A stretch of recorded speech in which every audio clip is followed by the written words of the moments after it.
Good morning student. आज हम start करते हैं argument against profit maximisation, page number 13।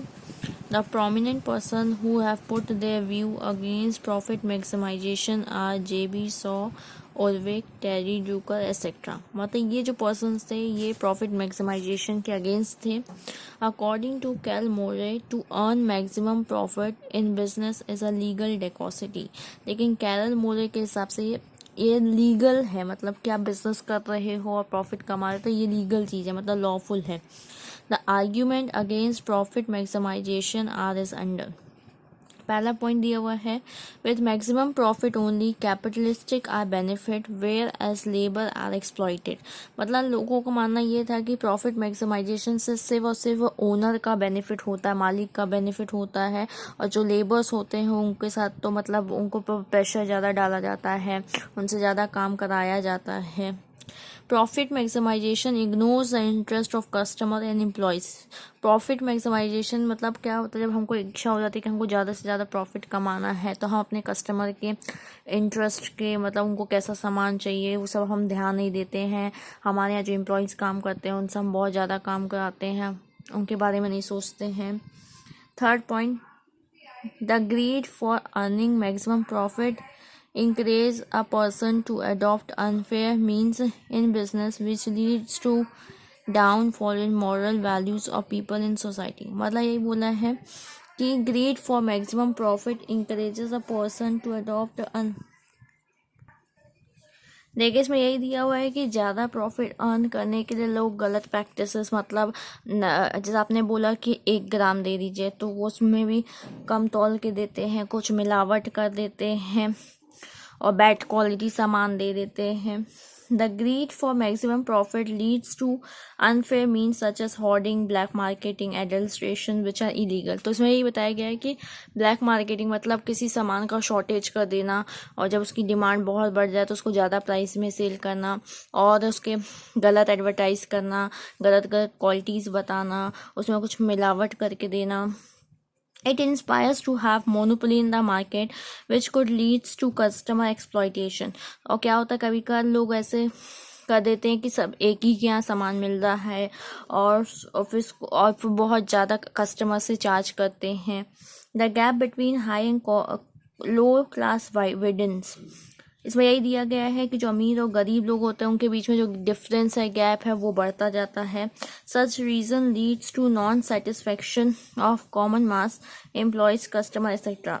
In short, a business में must pursue not only economic objective but social and human objectives also. मतलब इसमें यही दिया हुआ है कि हमें सिर्फ और सिर्फ प्रॉफिट के मोटिव को नहीं देखना चाहिए, हमें बाकी भी जो ऑब्जेक्टिव होते हैं हमारी सोसाइटी के प्रति, हमारे जो एम्प्लॉयज़ काम करते हैं उनके प्रति जो रिस्पॉन्सिबिलिटी होती है उसे भी हमें ध्यान देना चाहिए। Customer satisfaction should be given prime importance for the survival and growth of the business. तो इसमें यही बोला गया है, कस्टमर की संतुष्टि, हमारे कस्टमर जब तक संतुष्ट नहीं होंगे तो हमारा बिजनेस प्रोग्रेस नहीं हो सकती, क्योंकि ज़्यादा से ज़्यादा कस्टमर आएंगे तभी हमें ज़्यादा से ज़्यादा प्रॉफिट होगा। Profit maximisation should not be the sole objective of a business. इसलिए प्रॉफिट मैक्सिमाइज मतलब प्रॉफिट ही अर्न करना पहला उद्देश्य नहीं होता है, पहले हमें अपने कस्टमर को सेटिस्फाई भी करना पड़ता, तभी हम ज़्यादा प्रॉफिट अर्न कर सकते हैं। अब देखिए इसमें दिया है arguments in favour of profit maximisation. Strictly speaking, a business done without a profit motive will not be termed as business. मतलब इसमें यही बोला गया है कि अगर आप कोई बिजनेस कर रहे हो उसमें आप प्रॉफिट अर्न करने का आपको कोई उद्देश्य नहीं है तो वो बिजनेस नहीं कहलाएगा। अब ये बताया जा रहा है कि प्रॉफिट मैक्सिमाइजेशन कैसे इंपॉर्टेंट है। So a business should earn that much profit which is sufficient enough to satisfy a businessman। मतलब बोले कि इतना प्रॉफिट कम से कम कमा लेना चाहिए जितना से क्या हो, जो बिजनेसमैन है, ओनर है, वो संतुष्ट हो सके। Societies benefit, tax should be paid, goodwill is earn. मतलब सोसाइटी को भी उस चीज़ से बेनिफिट हो, सोसाइटी को भी अच्छा सर्विसेज मिले, सामान मिले। Taxes should be paid, tax को भी टाइम से आप पे कर सको, आपकी रेपुटेशन भी मार्केट में हो। Following reasons can be put in favor of earning maximum profit.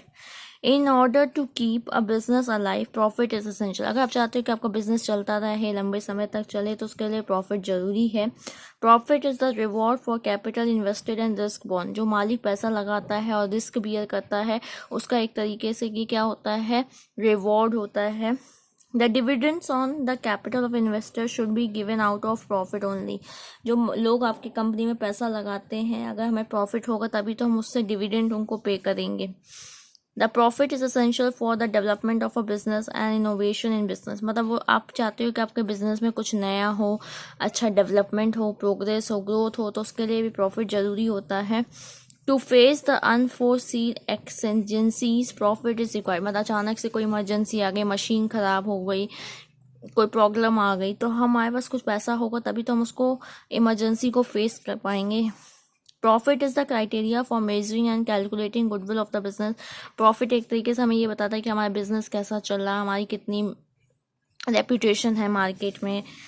For reinvestment in business adequate profit is required. मतलब आप चाहते हो कि दोबारा कुछ प्रॉफिट हो, कुछ मनी अर्न करो, फिर इसको आप दोबारा लगाओ, फिर बिजनेस चलो, तो कुछ पैसा चाहिए होता है.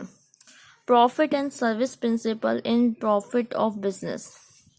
Now we have reached to the conclusion that business must earn sufficient profit, but it should be justifying. In this content, two principles are important. मतलब ये बोला गया कि अभी तक हमने ये देखा कि प्रॉफिट जरूरी होता है एक बिजनेस को चलाने के लिए, लेकिन उसके रीजंस होते हैं कि हमें कैसे उसको अर्न करना चाहिए. तो उसके हिसाब से ये दो प्रिंसिपल दिए. नेक्स्ट पेज में आते हैं. देखिए नेक्स्ट पेज नंबर 14. पहला प्रिंसिपल दिया है first service then profit. The promoter of this principle was American renowned industrialist and founder of Ford Company Henry Ford. मतलब ये प्रिंसिपल किन्होंने दिया था, फोर्ड कंपनी हेनरी फोर्ड के फाउंडर ने और इंडस्ट्रियलिस्ट ने दिया था. He believe that the motive of business is to serve. मतलब उनका उद्देश्य, उनका मानना ये था कि जो बिजनेस होता है उसका मोटिव क्या होता है, उद्देश्य क्या होता है, सोसाइटी को सर्व करना, कस्टमर को सेटिस्फाई करना. Hence a business man should serve the society and then expect to earn profit. मतलब भाई पहले सर्विस दो, फिर आप उसके बाद प्रॉफिट अर्न करने का सोचो. He followed this principle and in very short period of time his small factory turned into a gigantic world renowned motor industry. मतलब वही बोला गया, उन्होंने ये प्रिंसिपल को फॉलो किया था और कुछ थोड़े ही समय में जो उनकी छोटी सी इंडस्ट्री थी, छोटी सी फैक्ट्री थी, वो बहुत बड़े में कन्वर्ट हो गई. ही believe that with the service motive more and more customer can be develop, goodwill in the society is enhanced, customers remain intact for always and a business will earn profit in long run. तो इसमें यही बताया गया है कि अगर आप ये उद्देश्य रखते हो माइंड में कि हमें सर्विस ज़्यादा से ज़्यादा कस्टमर को सर्विस देना, तो इससे क्या होगा, आपके कस्टमर डेवलप होंगे, आपकी रेपुटेशन होगी मार्केट में, और जो आपके कस्टमर हैं वो बने रहेंगे, और फिर आप बाद में उसको लंबे समय के बाद आप एक अच्छा प्रॉफिट अर्न कर सकते हो. In the last days of their life, supporters of capitalist economy, industrialist John D Rockefeller and Andrew Carnegie accepted the principle of first service then profit. ये कुछ पर्सन्स के नाम दिए, इन्होंने भी ये चीज़ को एक्सेप्ट किया था. Thus we can say that this principle helps a businessman to survive in today's competition world, to create new customer and keep old customer intact, to develop goodwill and earn profit in long run. तो यही बोला गया कि अगर आप ये principle follow करते हो तो बिजनेस में आप बहुत प्रोग्रेस कर सकते हो, कंपटीशन फेस कर सकते हो, नए कस्टमर बना सकते हो, पुराने वाले को मेंटेन रख सकते हो, और एक अच्छी गुडविल रेपुटेशन अर्न कर सकते हो, और प्रॉफिट अर्न कर सकते हो लंबे समय में. First profit then service. Capitalist economy has given great importance to this principle. जो कैपिटलिस्ट इकोनॉमी है उन्होंने इसको बहुत इंपॉर्टेंस दी. As per capitalistic to earn profit is their right. वो ये मानते हैं कि प्रॉफिट अर्न करना उनका अधिकार है.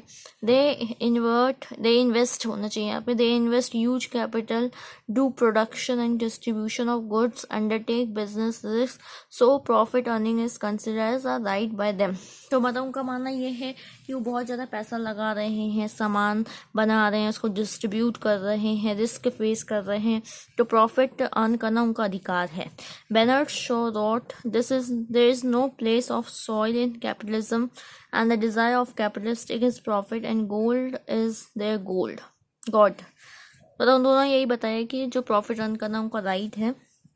Capitalists believe that they fulfill the ever increasing and never ending demands of the people. They invest huge capital and real risk in innovation. These new commodities help the people to raise their standard of living and it is their right to receive profit first. मतलब यही बोला कि इससे क्या होता है, जब अच्छे अच्छे सामान बनाओगे इनोवेशन क्रिएटिव करके तो उससे क्या होगा, एक तरीके से पर्सन के स्टैंडर्ड ऑफ लिविंग इंक्रीज होगा और उसके बदले में इसलिए आपको प्रॉफिट मिलना चाहिए. Indian view. Business is in India pay more weightage in earning profit than serving. जो इंडिया में आप बिजनेस देखोगे तो लोग ज़्यादा सर्विस देने से ज़्यादा ध्यान अपने प्रॉफिट अर्न करने का सोचते हैं. In order to earn more profit, they adopt unfair practices like more charging, less waiting, adulteration, giving less information about a product, deceiving customers, etc. मतलब इंडिया में क्या करते हैं, ज़्यादा पैसा चार्ज कर लेते हैं, तौल के कम देते हैं, एडल्ट्रेशन कुछ मिला देते हैं, गलत इन्फॉर्मेशन मतलब पूरी इन्फॉर्मेशन नहीं देते प्रोडक्ट और सर्विसेज के बारे में और कस्टमर को चीट करते हैं. Black marketing, creating artificial security of goods, spreading rumour etcetera are now common stunts of Indian businessman. मतलब बता दिए कि सामान अब मिलेगा ही नहीं और लोग उस चीज़ का वो अपने गोडाउन में स्टॉक मेंटेन करके रखे हैं, फिर जब उसका बहुत ज़्यादा डिमांड बढ़ जाती है तो ज़्यादा रेट में बेचते हैं. It is because of these reasons that foreign companies are flourishing in India, whether it may be in banking sector, in insurance sector. इसलिए आप देख रहे हैं कि आपकी कंट्री में फॉरेन की कंपनी इतनी ज़्यादा ग्रो कर रही है, डेवलप कर रही है, चाहे वो बैंकिंग सेक्टर ही देख लीजिए या इंश्योरेंस सेक्टर देख लीजिए. Though the government has framed and passed several acts to check these illegal activities, yet they are insufficient to check them. मतलब गवर्नमेंट बहुत सारे रूल्स रेगुलेशन एक्ट्स बना रही है उनको चेक करने के लिए कि कौन कैसा कर रहा है, लेकिन फिर भी गवर्नमेंट में कुछ कमी रह जा रही है. The condition is deteriorating day by day in India. The value of life like honest trust brotherhood is missing in Indian businessman. मतलब ऑनेस्टी सच्चाई इंडियन के बिजनेसमैन में मिस हो रहा है. वो सबको ज़्यादा ध्यान नहीं, वो प्रॉफिट को ज़्यादा इंपॉर्टेंस दे रहे हैं. चलिए अब हम देखते हैं objectives of profit and service both. From the detailed discussion done above, we may conclude that the profit and service both are equally important in the business. तो हम ऊपर से यही conclude कर सकते हैं कि दोनों चीज़ बहुत important है business के लिए. Weightage to profit और service में depend upon the nature and type of business. मतलब वही बोला जा रहा है कि कितना profit मिलेगा, कितने कैसे सर्विस देनी है, ये आपके business के nature और type पे depend करता है. If business has to survive for long run, it should earn deserving profit through proper service to the customer. मतलब वही बोला जा रहा है कि अगर आप चाहते हो आपका बिजनेस लंबे समय तक चले, अच्छा प्रॉफिट अर्न करे, तो उसके लिए आपको अच्छे से अच्छी सर्विस और प्रोडक्ट कस्टमर को देना चाहिए. Famous industrialist R.K. Bajaj has rightly coated, business should earn profit by serving society. मतलब ये इंडस्ट्रियलिस्ट R.K. बजाज इन्होंने कहा था कि बिजनेस को ज़्यादा प्रॉफिट तभी अर्न हो सकता है जब वो सोसाइटी को सर्व करेगा. Interest of the people should always be kept in mind while doing any kind of business. मतलब वही बोला गया है कभी भी आप कोई बिजनेस करते हो तो सामने वाले के भी इंटरेस्ट आपको ध्यान देना चाहिए. This would help a businessman to sustain for a long time, earn regular profit and develop coordinate relation with the members of the society. मतलब अगर अपने मर्जी का बिजनेस करोगे, आप अपने कस्टमर की नहीं सोचोगे तो आप ज़्यादा लंबे समय तक मार्केट में नहीं टिक पाओगे, क्योंकि आप अपने हिसाब से प्रोडक्ट बनाओगे वो चलेगा नहीं, और आप कस्टमर की नीड के अकॉर्डिंग बनाओगे, उनको सेटिस्फाई करके बनाओगे तो क्या होगा, आपका बिजनेस लंबे समय तक चलेगा और आप ज़्यादा प्रॉफिट अर्न कर पाएंगे. Thank you.